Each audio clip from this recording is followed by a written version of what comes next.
नमस्कार दोस्तों, एक बार फिर से बहुत बहुत स्वागत है हमारे यूट्यूब चैनल टेक्निकल रंजे में। तो फ्रेंड, इस वीडियो में क्लास 12th का 100 मार्क्स हिंदी का वीवीआई ऑब्जेक्टिव क्वेश्चन हम लोग कर रहे हैं बिहार बोर्ड के स्टूडेंट के लिए। अर्धनारीश्वर चैप्टर 4। इससे पहले 3 चैप्टर को किया गया है, जिसका पहला नाम है बातचीत, उसने कहा था, और जीवन संदेश, संपूर्ण क्रांति, ये सभी चीज़ को यहाँ पे किया गया है। संपूर्ण क्रांति, तो ये 3 चैप्टर को अभी तक नहीं देखे हैं तो देख लीजिएगा वीडियो, आपको प्लेलिस्ट मिलेगा। वो प्लेलिस्ट में आपको सारा चीज़ का वीडियो मिलेगा, केमिस्ट्री का, फिजिक्स का, मैथ का, हिंदी का, इंग्लिश का, तो उसमें आप लोग तैयारी कर सकते हो क्लास 12th स्टूडेंट। चलिए, यहाँ पे हम लोग अगर पीडीएफ देखना चाहते हैं तो technicalenje.com पे जाइएगा और वहाँ से आप लोग देख सकते हो, पीडीएफ डाउनलोड भी कर सकते हो। अगर इस चैनल पर नई बार जुड़े हैं तो चैनल को सब्सक्राइब कीजिए, साथ ही बगल वाले घंटी को ऑन कर लीजिए ताकि इसी तरह से रेगुलर वीडियो मिलता रहेगा। तो जैसा कि आप लोग को पता होगा कि सबसे पहले हम लोग चैप्टर को देखते हैं कि इसका राइटर कौन है, राइटर का जन्म कब हुआ, मृत्यु कब हुआ, प्रारंभिक शिक्षा कहाँ से प्रदान किया, और इनके क्या क्या उनके रचनाएं हैं, इनको कौन सा उपाधि मिला, ये सभी चीज़ को हम लोग जानते हैं सबसे पहले। उसके बाद ऑब्जेक्टिव करते हैं, क्योंकि यही मेन जड़ है। अगर इसको समझ लेते हो तो एक भी ऑब्जेक्टिव इस चैप्टर से यहाँ पे क्लियर हो जाएंगे। ठीक है, तो सबसे पहले देखिए, अर्धनारीश्वर हम लोग करने वाले हैं। अर्धनारीश्वर जिसका राइटर है रामधारी सिंह दिनकर। अब रामधारी सिंह दिनकर के बारे में पूरा डिटेल में जानते हैं। तो उनका जन्म जो हुआ था वह 23 सितंबर 1908 ईस्वी में हुआ था। निधन यानी मृत्यु की बात किया जाए तो 24 अप्रैल 1974 में हुआ था। जन्म स्थान, इनका जन्म कहाँ हुआ था तो सिमरिया के बेगूसराय के बिहार में हुआ था। एक चीज़ याद रखिएगा, कहाँ हुआ था। सिमरिया एक गांव है, बेगूसराय एक ज़िला है, और बिहार है एक राज्य है। तो इस प्रकार से देखा जाए तो सिमरिया गांव के बेगूसराय ज़िला के बिहार राज्य में हुआ था। ठीक है, इस प्रकार से याद रख सकते हो।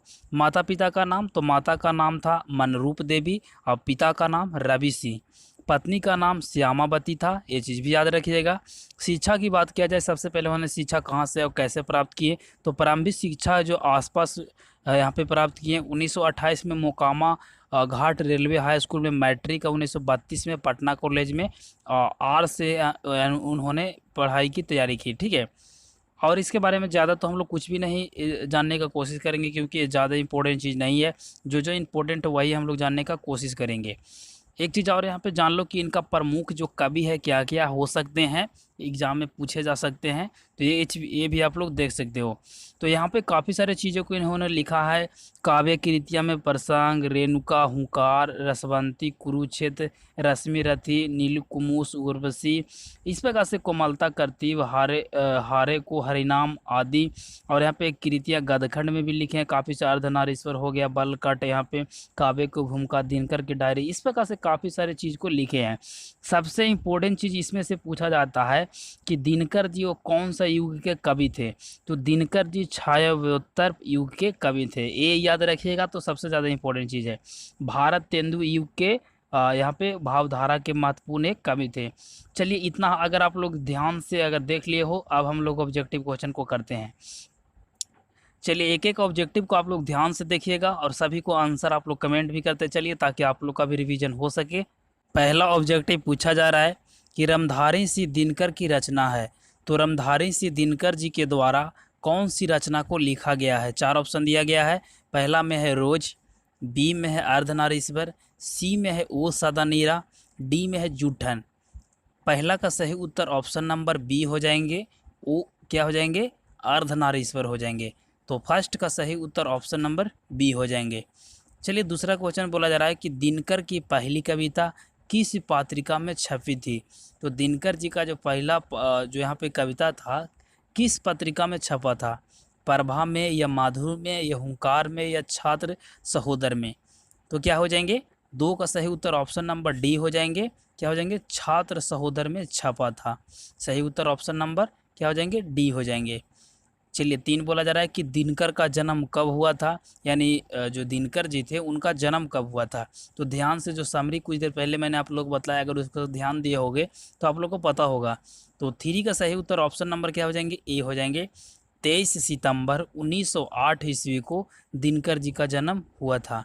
ठीक है, बेगूसराय जिला में। एक चीज़ भी याद रखिएगा, बिहार में उनका जन्म हुआ था, बेगूसराय जिला में। चलिए, 4 क्वेश्चन नंबर बोला जा रहा है कि दिनकर जी किस युग के कवि हैं। ये चीज़ भी मैं आप लोग को बताया हूँ कि वो कौन सा युग के हैं। भारत तेंदु युग, या छायावाद, या आधुनिक, या छायावादोत्तर। तो आप लोग को पता होगा कि इसका सही उत्तर ऑप्शन नंबर डी हो जाएंगे। छाया बदोत्तर यूके वह कवि थे, सही उत्तर ऑप्शन नंबर डी हो जाएंगे। चलिए 5 बोला जा रहा है कि दिनकर को किस कृति पर भारतीय ज्ञानपीठ पुरस्कार प्राप्त हुआ। तो कौन सा जो कृति उन्होंने लिखे थे जिस पर उन्हें ज्ञानपीठ पुरस्कार उनको मिला था। तो अर्धनारीश्वर या हुंकार या उर्वशी या कुरुक्षेत्र। चलिए 5 का सही उत्तर ऑप्शन नंबर क्या हो जाएंगे, डी हो जाएंगे, कुरुक्षेत्र। क्या हो जाएंगे, कुरुक्षेत्र के लिए सॉरी यहाँ पे क्या हो जाएंगे, 5 का सही उत्तर ऑप्शन नंबर सी हो जाएंगे, उर्वशी के लिए उनको मिला था। ठीक है, तो एक चीज़ याद रखिएगा, 5 का सही उत्तर ऑप्शन नंबर सी हो जाएंगे। बाय मिस्टेक मैं यहाँ पे डी बतला रहा था, लेकिन यहाँ पे सही उत्तर ऑप्शन नंबर सी हो जाएंगे। चलिए अब यहाँ पे 6 बोला जा रहा है कि रामधारी सिंह दिनकर का मृत्यु कब हुआ था। तो जन्म मैंने आप लोग को बताया था, अब मृत्यु भी मैं आप लोग को बता देता हूँ। तो 4 ऑप्शन दिया गया, कुछ देर पहले ये भी बतला चुका हूँ, हालांकि जो स्टूडेंट ध्यान दिए होंगे उनको सब पता होगा। 6 का सही उत्तर ऑप्शन नंबर क्या हो जाएंगे, ए हो जाएंगे। 24 अप्रैल 1974 ईस्वी में उनका मृत्यु हुआ था। तो सही उत्तर ऑप्शन नंबर ए हो जाएंगे। चलिए देखिए, जन्म कुछ देर पहले ही मैंने किया हूँ, 23 सितंबर को 1908 को, 23 सितंबर को, और यहाँ क्या है 24 अप्रैल को। तो ये दोनों चीज़ याद रखिएगा। चलिए 7 बोला जा रहा है कि दिनकर कौन सा पुरस्कार मिला, यानी दिनकर जी को जो पुरस्कार मिला था वो कौन सा पुरस्कार इनको मिला था। तो राजेंद्र शिखर सम्मान या भारतीय ज्ञानपीठ पुरस्कार या मैथिली शरण पुरस्कार या बैवास सम्मान पुरस्कार, कौन सा इनको पुरस्कार मिला था। चलिए 7 का सही उत्तर ऑप्शन नंबर क्या हो जाएंगे, बी हो जाएंगे। अब भारतीय ज्ञानपीठ पुरस्कार इनको मिला था, और किस चीज़ में मिला था, तो उर्वशी में। देखिए ऑब्जेक्टिव को अगर ध्यान से देखिएगा तो आप लोगों को समझ में आ जाएगा। देखिए कुछ देर पहले ही बताया था कि भारतीय ज्ञानपीठ जो प्राप्त हुआ था वो उर्वशी के लिए मिला था। तो वही चीज़ यहाँ पे पूछा जा रहा है कि दिनकर जी को जो यहाँ पे देखिए, दिनकर जी को जो पुरस्कार मिला था वह क्या चीज़, ज्ञानपीठ पुरस्कार मिला था, वो भी उर्वशी में। चलिए 8 बोला जा रहा है कि दिनकर को कौन सी राष्ट्रीय सम्मान मिला। तो उनको यहाँ पे कौन कौन सा मिला था। तो 8 का सही उत्तर ऑप्शन नंबर सी हो जाएंगे, पद्म भूषण। उनको पद्म भूषण मिला था, ज्ञानपीठ पुरस्कार मिला था। तो ये दोनों चीज़ याद रखिएगा। चलिए 9 बोला जा रहा है कि अर्धनारीश्वर कल्पित रूप है। तो अर्धनारीश्वर हुआ कल्पित रूप क्या है, शिव और पार्वती का, या राम और सीता का, राधा और कृष्ण का, या विष्णु और लक्ष्मी का, किस प्रकार से कल्पित है। तो 9 का सही उत्तर आई होप कि सबको पता होगा। सही उत्तर ऑप्शन नंबर क्या हो जाएंगे, ए हो जाएंगे, शिव और पार्वती का। तो सही उत्तर ऑप्शन नंबर ए हो जाएंगे। चलिए क्वेश्चन नंबर अब 10 बोला जा रहा है। क्वेश्चन नंबर अब 10 बोला जा रहा है कि किस पाठ के लेखक कौन है। सॉरी, यहाँ पे बोला गया है कि इस पाठ के लेखक कौन है। तो आप लोग जो यहाँ पे पढ़ रहे हो अर्धनारीश्वर, इसका राइटर कौन है, ये दोनों चीज़ याद रखिएगा। काफ़ी ज़्यादा ये इंपॉर्टेंट है कि इसका राइटर कौन है। तो इस पाठ अगर बोला जाए तो जो चैप्टर आप लोग पढ़े होंगे वही चैप्टर की बात किया जाएगा। तो अर्धनारीश्वर पाठ के लेखक कौन है। 4 ऑप्शन दिया गया, नामवर सिंह, रामधारी सिंह दिनकर, हजारी प्रसाद द्विवेदी, या रामचंद्र शुक्ला। तो क्या हो जाएंगे, सही उत्तर ऑप्शन नंबर बी हो जाएंगे, रामधारी सिंह दिनकर। सही उत्तर ऑप्शन नंबर बी हो जाएंगे। चलिए आप लोग यहाँ पे चैनल पर रेगुलर बने रहिएगा, चैनल को सब्सक्राइब कीजिएगा, 1000 लाइक इस वीडियो पर पहुँचा दीजिएगा, ताकि आगे जो भी मैं वीडियो बनाऊँ मोटिवेट मिलता रहे। केवल लाइक इसलिए किया जाता है ताकि मोटिवेट मिलता रहे। ठीक है, वीडियो देखने के बाद आप लोग भूल जाते हो लाइक करना। 11 बोला जा रहा है कि दिनकर जी का बिहार के किस जिले में जन्म हुआ। तो देखिए जो मैं ऑब्जेक्टिव पहले समरी को बता देता हूँ, इसलिए यहाँ पे आप लोग को ईजी हो। तो दिनकर जी को जो यहाँ पे किस ज़िले में जन्म हुआ था। तो यहाँ पे देखिए मैं सबसे पहले बता दूं कि बिहार में सबसे पहले उनका जन्म हुआ था। बिहार में कौन सा ज़िला में हुआ था, बेगूसराय, पटना, भागलपुर, पूर्णिया। तो ये चीज़ सबसे पहले आप लोग को पता होगा। तो 11 का सही उत्तर ऑप्शन नंबर क्या हो जाएंगे, ए हो जाएंगे, बेगूसराय में। ठीक है, तो 11 का सही उत्तर ऑप्शन नंबर ए हो जाएंगे। चलिए 12 बोला जा रहा है कि गंधारी थी। तो गंधारी क्या थी। 4 ऑप्शन दिया गया है, दुर्योधन की माँ, या कृष्ण की माँ, या अर्जुन की माँ, या बलराम की माँ। गांधीरा कौन थी। तो 12 का सही उत्तर क्या हो जाएंगे, सही उत्तर ऑप्शन नंबर ए हो जाएंगे। क्या हो जाएंगे, दुर्योधन की माँ थी, कौन थी, गंधीरा। तो सही उत्तर ऑप्शन नंबर ए हो जाएंगे। चलिए 13 बोला जा रहा है कि संस्कृत की 4 अध्याय किसकी कृति है, यानी संस्कृत की जो 4 अध्याय है वह किन के द्वारा लिखा गया है। गुलाब दास, हजारी प्रसाद द्विवेदी, या आर्य सीताराम, या रामधारी सिंह दिनकर। चलिए 13 का सही उत्तर आप लोग को पहले से भी पता होगा कि सही उत्तर ऑप्शन नंबर डी हो जाएंगे, रामधारी सिंह दिनकर जी के द्वारा लिखा गया है। चलिए अब यहाँ पे 14 बोला जा रहा है कि अर्धनारीश्वर का किस विधा से संबंध है।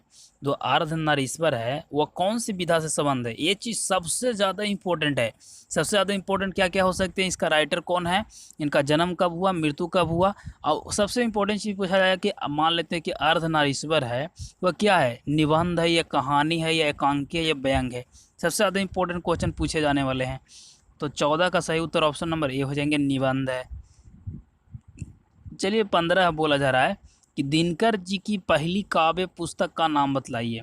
यानी दिनकर जी ने सबसे पहली काव्य पुस्तक कौन सी लिखी थी, ठीक है, और सबसे पहला कौन सा, तो क्या हो जाएंगे 15 का सही उत्तर ऑप्शन नंबर सी हो जाएंगे, प्राणभंग। क्या हो जाएंगे, प्राणभंग। सही उत्तर ऑप्शन नंबर सी हो जाएंगे। तो इस वीडियो में हम लोग 15 ऑब्जेक्टिव को किए, जो कि VVI ऑब्जेक्टिव केवल हम लोग किए। देखिए वैसा नहीं है कि हम लोग इससे हम लोग चाहे तो यहाँ पे 80 ऑब्जेक्टिव 100 ऑब्जेक्टिव भी एक चैप्टर से निकाल सकते हैं, लेकिन जो इंपॉर्टेंट है, जो एग्जाम में पूछे जा सकते हैं, वही ऑब्जेक्टिव को हम लोग कर रहे हैं, क्योंकि ज़्यादा पढ़ने से कोई फ़ायदा नहीं है, क्योंकि उसका यूजेज नहीं है। वही ऑब्जेक्टिव पढ़े जो एग्जाम में पूछे जाएंगे। तो 15 ऑब्जेक्टिव यानी 15 ऑब्जेक्टिव को किए, जो कि VVI था।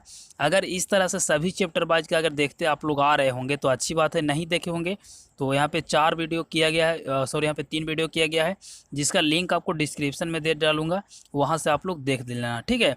और क्लियर होते चलेगा। अगर वीडियो अच्छा लगा हो तो वीडियो को एक लाइक कीजिए, दोस्तों में शेयर भी कीजिए, और इस चैनल पर नए बार हैं तो चैनल को सब्सक्राइब कर लीजिए, क्योंकि यहाँ पे सारा सब्जेक्ट का तैयारी किया जा रहा है। मिलते एक नए वीडियो में, तब तक के लिए जय हिंद, वंदे मातरम।